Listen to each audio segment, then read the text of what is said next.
పెద్దలందరికీ, గద్దర్ పరిచయులందరికీ, ఆప్యాయతో గద్దర్తో కలిసి పెరిగిన మీకందరికీ జోహార్లు. గద్దర్కి జోహార్తో పాటు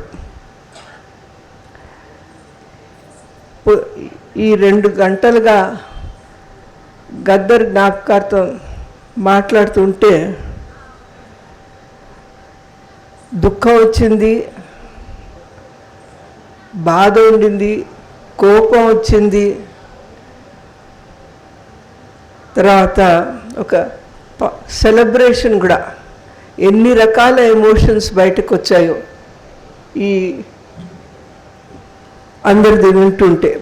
ప్రతిసారి గద్దర్ ఫౌండేషన్ కూర్చొని మాట్లాడినప్పుడు ఇన్ని రకాల ఎమోషన్స్ ఒకరిలో ఉంటుందా అన్నది నాకు కూడా ఎప్పుడు డౌటే.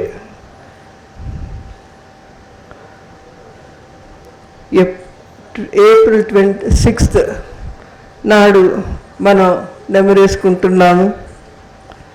ఎంత పెద్ద రాక్షసత్వం అయిందో. అలాంటి బుల్లెట్ షాట్స్కి ఇంకెవరన్నా గురై ఉంటే ఒకలాంటి నిస్పృహ వచ్చింటుంది. ఇంకా ఎందుకు ఈ యుద్ధాలని కూర్చునేవారు, నేను చేసింది ఇంకా చాలే అని వదిలిపెట్టేవారేమో. కానీ గద్దర్ అలా కాదు. అలా కాకుండా కొత్త ఆశయాలతో, కొత్త విజయాలతో ముందుకు వెళ్ళాలని ముఖ్యంగా రాజ్యాంగాన్ని పట్టుకున్నారు. ఈ రాజ్యాంగం అంటే ఏమిటి అన్నది మామూలుగా మనం సుప్రీంకోర్టు, హైకోర్టు చెప్పాలని వెయిట్ చేస్తూ ఉంటాం. కోర్టులో నిర్ణయాలు అవుతాయి కదా అని. మనం ప్రజలం, రాజ్యాంగం మన హృదయంలో ఉంది. కోర్టు దాకా వెళ్ళే అవసరం లేనే లేదు. మీకు, నాకు, అందరికీ తెలుసు రాజ్యాంగంలో హక్కులంటే ఏమిటి, ప్రియాంబుల్లో ఏముందని. ప్రతిదానికి కోర్టుకు వెళ్తే కోర్టు మన వైపు ఉందా, ఇంకెవరి వైపు ఉందా అని కూడా డౌట్ వస్తుంది అప్పుడప్పుడు. లాస్ట్ రిజార్ట్ కోర్టుకు వెళ్దాం. ఇంకొకటి, రాజ్యాంగంతో మనకు డైరెక్ట్ సంబంధం ఉండాలి.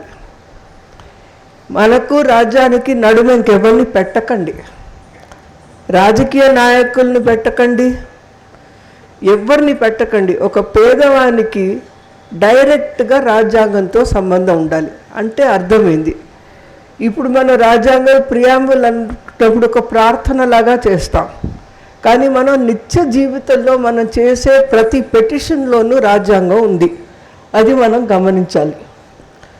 మనకి భూమి లేదు అని మనం ఒక పెటిషన్ వేస్తే అది రాజ్యాంగ హక్కు. నీళ్లు లేదు, రాజ్యాంగ హక్కు. మొన్న ఖమ్మంలో ఇళ్ళన్నీ కూలగొడితే నిలబడి అడిగింది రాజ్యాంగ హక్కు. అసలు కొట్టడానికి అధికారం లేదని అడగడం కూడా రాజ్యాంగ హక్కు. అంటే డైరెక్ట్గా ఒక పౌరునికి రాజ్యానికి సంబంధం ఉంది. మధ్యవర్తులు అనవసరం కూడా, కానీ వాళ్ళు ఉంటే ఇంకా నెగ్గొచ్చు విజయాలు. కానీ ప్రతి పౌరుడికి తెలియాల రాజ్యాంగం నాది, నాకేమైతే అవసరాలు ఉన్నాయో, నా హక్కులు ఏమున్నాయో నేను నిలదీసి గవర్నమెంట్ని అడగొచ్చు, పెటిషన్లు వేయొచ్చు. ఒక 3 రోజులు న్యూస్ పేపర్ చదివితే 500 పెటిషన్లు బయటకు వచ్చాయి నాకు.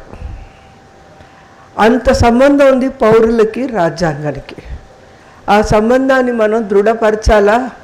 రాజ్యాంగం ఎక్కడో ఒక డాక్యుమెంట్, ఒక ఎర్ర పుస్తకం కాదు.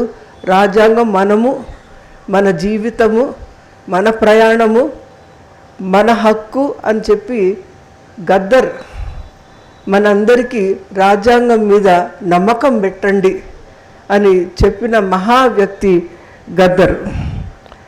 ఆ గద్దర్ని మనము ఇవాళ స్మరిస్తూ, ప్రశ్నించి భయం లేకుండా ఫియర్లెస్ క్వశ్చనింగ్ అన్నది పెట్టుకొని కొత్త ఆయుధాలను కూడా సంపాదించుకొని ఆ కొత్త ఆయుధాలు ఈ కాలంలో సోషల్ మీడియా ఉంది, పాడ్కాస్ట్ ఉంది, టీవీ ఉంది. ఇప్పుడే తులసి మనకు మాట్లాడారు. ఇలాంటివన్నీ బాగా వాడుకోవాలని నాకు అనిపిస్తుంది. మనకు చాలా మట్టుకు మనం వాడలేదు ఇలాంటి ఆయుధాలు. మనం ఈ నాన్ వైలెంట్ ఆయుధాలు చాలా చాలా ముఖ్యము. ఇది మన రాజ్యాంగాన్ని కాపాడే డ్యూటీ మనది. మనం దాన్ని కాపాడదాము. అండ్ ప్రతి డిమాండ్ని ఒక ప్రేయర్ లాగా మన భగవంతుని నమ్మిన వాళ్ళు రోజు పూజ చేస్తారు. మా అలాంటి వాళ్ళకి నమ్మకం లేదు కనుక పూజ చెయ్యలేము కూడా. చెయ్యమంటే కూడా ఏం చేయాలి ఆ పూజలో తెలియదు నాకు.